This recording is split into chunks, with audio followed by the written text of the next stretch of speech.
L'argomento che vorrei trattare quest'oggi è la residenza. Perché innanzitutto bisogna fare la residenza, bisogna avere la residenza in Italia, quali sono le caratteristiche per poter richiedere la residenza e soprattutto come e chi ne ha diritto. Ovviamente questo video io lo consiglio anche a coloro a cui non interessa di fatto riconoscere la cittadinanza italiana, ma solo imparare la lingua italiana, perché in questo video utilizzeremo dei termini e delle parole che arricchiranno il vostro vocabolario e che sicuramente saranno parte integrante, dovranno essere parte integrante della vostra lingua se deciderete di risiedere in Italia per un tempo medio-lungo. Per esempio, avrete sicuramente a che fare con gli enti pubblici quali la questura, la polizia municipale, il comune, gli ufficiali comunali, e sicuramente sentirete parlare di tanti termini tecnici, definiamoli così, che però fanno parte della vita quotidiana di tutti noi qui in Italia tutti i giorni. Ma bando alle ciance, andiamo subito a vedere innanzitutto cos'è la residenza. La residenza è uno dei prerequisiti basici alla richiesta di riconoscimento di cittadinanza. Piccola parentesi, parliamo sempre di riconoscimento della cittadinanza e non di naturalizzazione. Perché? Perché di fatto si tratta di informare gli organi pubblici, in questo caso l'anagrafe, che poi a sua volta informerà il Ministero, che voi, in quanto cittadini, state richiedendo la cittadinanza ininterrotta italiana. Cosa significa? Che un vostro avo, ovviamente italiano, è partito dall'Italia, ha costruito la propria vita all'estero, ma non ha poi comunicato agli organi istituzionali italiani il fatto che ha avuto figli o nipoti o pronipoti, eccetera. E quindi la sua discendenza, fino ad arrivare a voi, non è stata registrata e trascritta nei libri ufficiali dell'anagrafe, e quindi agli occhi dello Stato voi non risultate come cittadini italiani, però di fatto voi siete italiani perché figli di italiani. Che è italiano figlio chi è figlio o di madre o di padre italiano e che non abbia rinunciato alla cittadinanza italiana.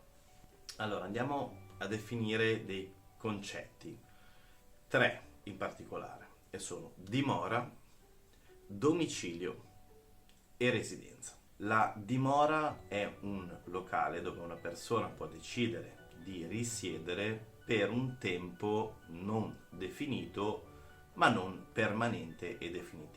Ad esempio, devo lavorare 6 mesi in una certa città, abiterò, quindi la mia dimora sarà nella città fuori dalla mia abituale, dove c'è la mia famiglia e quant'altro, e quella sarà la mia dimora. Il domicilio può essere già un qualcosa di permanente, tempo indeterminato, e dove una persona conduce i suoi affari e negozi. Ad esempio, la mia residenza è a Milano, ma io lavoro a Bergamo, quindi vivo a Bergamo per comodità, perché tutti i giorni mi devo alzare, e torno a Milano, dove è la mia residenza, dove ho la mia famiglia e gli affetti, e dove io voglio mantenere la mia residenza, sì, perché la residenza ha una caratteristica oggettiva e una soggettiva.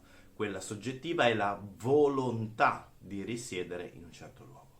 Quindi dicevamo, io abito di fatto a Bergamo perché lavoro lì e quindi non voglio farmi un'ora di macchina tutti i giorni ad andare, un'ora di macchina tutti i giorni a tornare, allora ho un piccolo appartamento magari in affitto ed è la mia dimora. Mentre la mia residenza, dove io torno ogni qualvolta che posso e ho i miei affetti e la mia volontà di mantenere la residenza, è Milano. La residenza, quindi, che cos'è? Il posto, quel posto dove volontariamente io decido di mantenere la mia abitazione stabile, in maniera stabile e permanente, a prescindere poi dal fatto che io mi possa spostare. Ad esempio, quando finirò di lavorare, sarò in pensione e tornerò a Milano, dove ho deciso di mantenere la mia residenza. Quindi, ricapitolando quanto dice l'articolo 43 del Codice Civile, il domicilio di una persona è nel luogo ove essa ha stabilito i propri affari e interessi. La residenza è dove ha la propria dimora abituale.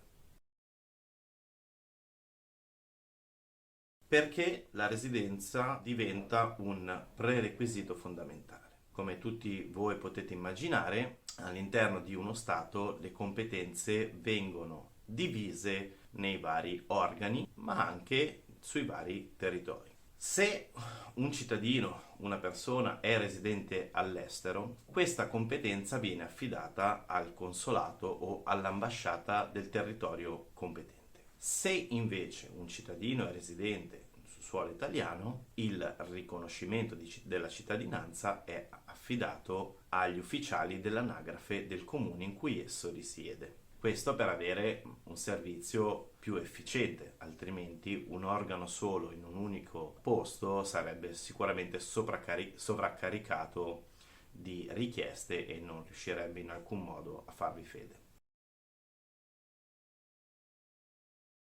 Ricapitoliamo in breve quanto abbiamo detto finora. Il domicilio, secondo l'articolo 43 del Codice Civile, è il luogo in cui la persona stabilisce la sede dei propri affari e interessi. Domicilio, sede dei propri affari e interessi.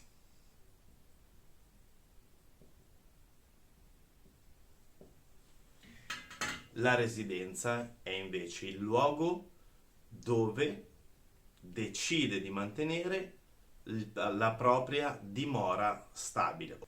Per dimora stabile si intende dove la persona ha i propri interessi affettivi, quindi possono essere la famiglia, o semplicemente dove gli piace vivere e quindi mantenere la residenza, e ove ritorna ogni volta che sia possibile.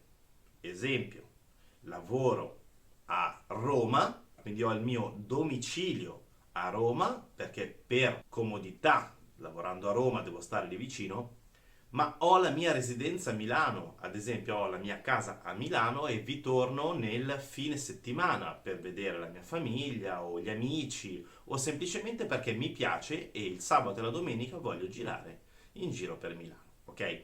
Quindi la residenza dipende sì dal fatto di avere una dimora, un'abitazione, un locale dove si vive, quindi dove dormire, ma anche da una scelta volontaria. Abbiamo visto inoltre perché la residenza è importante. La residenza è importante perché definisce la competenza territoriale per l'espletazione delle funzioni burocratiche o amministrative. Che cosa vuol dire? Se io sono residente all'estero, ad esempio in Brasile, la competenza territoriale, secondo l'organizzazione, la struttura, l'ordinamento italiano, è affidata al consolato o all'ambasciata italiana. Se io invece sono residente in Italia, questa competenza territoriale è affidata al comune dove io ho stabilito la mia residenza. Chi ha il diritto di richiedere la residenza?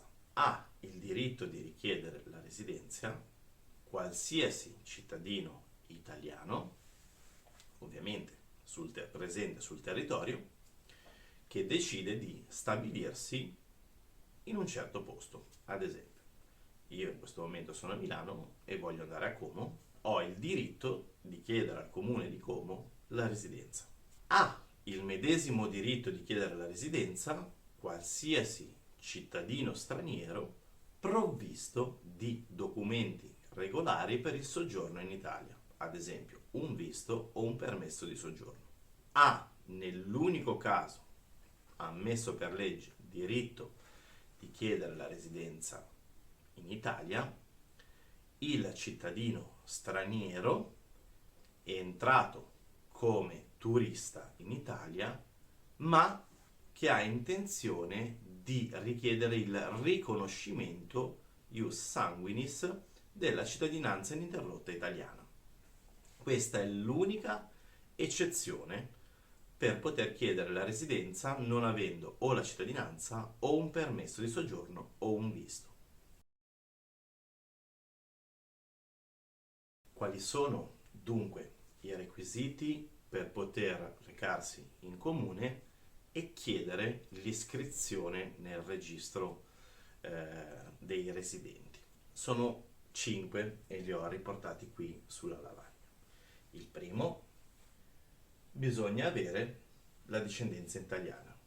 Ovviamente sto parlando del caso in cui non si ha il permesso di soggiorno e non si è cittadini. Quindi bisogna avere discendenza italiana e l'ufficiale del registro l'ufficiale dell'anagrafe vi chiederà in quel momento di lasciare i vostri documenti proprio nel momento in cui voi farete richiesta, per dare una previa analisi per verificare se sussistono i requisiti per poter iscrivervi tra i residenti del comune. 2. Prova di non aver interrotto la linea di discendenza.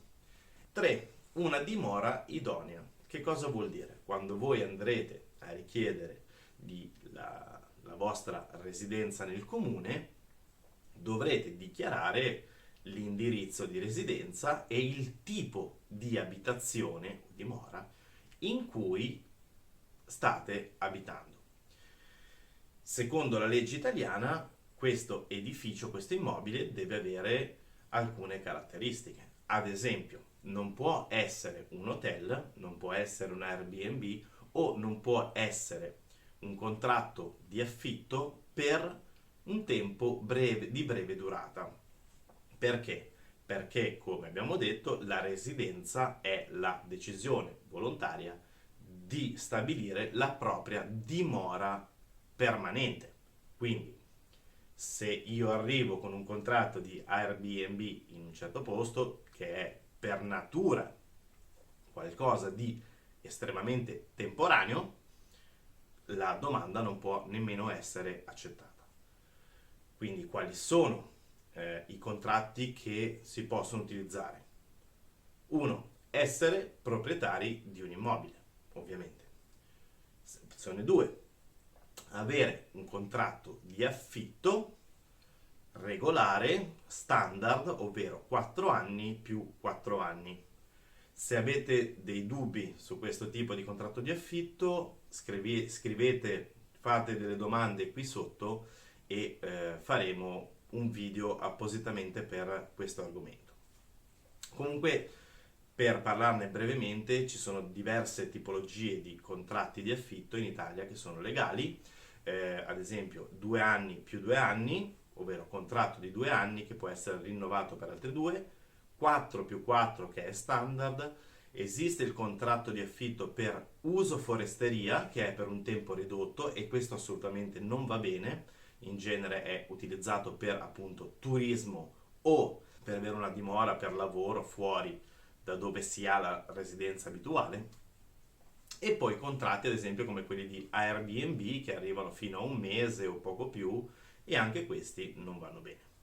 Quello che va bene quindi è il contratto standard 4 più 4 oppure una dichiarazione di ospitalità. Il proprietario di casa dichiara alla polizia municipale, quindi ai vigili, che sta ospitando il cittadino in questo momento ancora straniero, ma gli dà l'autorizzazione per poter fare la residenza. Altri requisiti per stabilire se una dimora è idonea. E anche qui, se volete conoscere più nel dettaglio, scrivete sotto nei commenti, e farò un video a parte.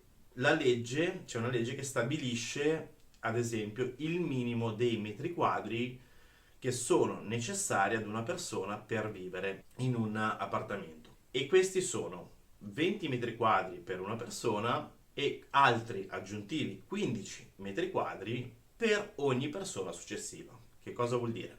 Se in una casa, se in un appartamento sono residenti 2 persone e voglio fare la mia richiesta per essere la terza persona residente in quell'appartamento dovrà almeno avere una metratura di 20 più 15, quindi 35, più altri 15, 50 metri quadri. Se quell'appartamento ha 45 metri quadri, la tua richiesta per fare la residenza sarà rifiutata perché quell'appartamento non è considerato idoneo ad avere come residenti 3 persone. Ovviamente, oltre a questo, ci sono tutti i requisiti stabiliti per legge sull'agibilità, quindi ci deve essere luce elettrica, il gas, il riscaldamento, la situazione idraulico-sanitaria, eccetera, eccetera. Documenti di viaggio validi. Ovviamente dovrete avere il vostro passaporto brasiliano in corso di validità. Dichiarazione di presenza. Ok, la dichiarazione di presenza o il timbro della dogana quando siete entrati in Italia. Che cosa succede? Semplicemente, spesso i voli, ad esempio dal Brasile, non arrivano direttamente in Italia, ma arrivano in un altro paese dell'area Schengen o dell'Europa. Quindi la frontiera viene passata in quest'altro paese e il timbro sul passaporto sarà del paese in cui voi arrivate, del primo paese d'Europa o dell'area Schengen in cui voi arrivate. Ad esempio, prendo un volo con una compagnia spagnola, parto da Rio de Janeiro, atterro a Madrid e da Madrid atterro a Milano. La dogana verrà fatta a Madrid, quindi sul vostro passaporto avrete un timbro della dogana spagnola. Quando arriverete in Italia da Madrid non passerete più per la dogana. Sì, ci sarà il passaggio obbligato, ma non ci sarà una verifica approfondita e non vi metteranno il timbro sul passaporto. Quindi che cosa bisogna fare? Bisogna recarsi entro i primi 3 giorni in una questura, ovvero polizia, all'ufficio immigrazioni e dichiarare che voi siete arrivati in tal giorno su territorio italiano. Per fare questo dovrete portare con voi il vostro biglietto aereo e i vostri documenti. Compilerete un prestampato che vi dà direttamente la questura e vi rilascerà una copia di questo, timbrato ovviamente, che voi utilizzerete per completare la vostra richiesta di residenza.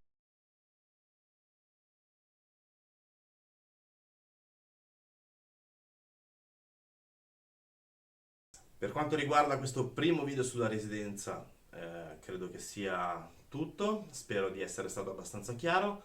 Qualora non sia stato chiaro, vi esorto a fare tutte le domande che volete, sarò felice di rispondervi. Ovviamente, se saranno questioni puntuali, vi risponderò direttamente qui nei commenti, altrimenti farò un video dedicato ai vostri dubbi. Continuate a seguirmi, nei prossimi video parlerò di più delle varie fasi del processo di riconoscimento di cittadinanza, chi ne ha diritto, come fare a scoprirlo, le date, le leggi e tanti dubbi che le persone normalmente hanno prima di avventurarsi e venire in Italia a riconoscere il proprio diritto di cittadinanza. Non dimenticate, iscrivetevi al canale, attivate la campanella per le notifiche dei prossimi video, così non ve li perderete.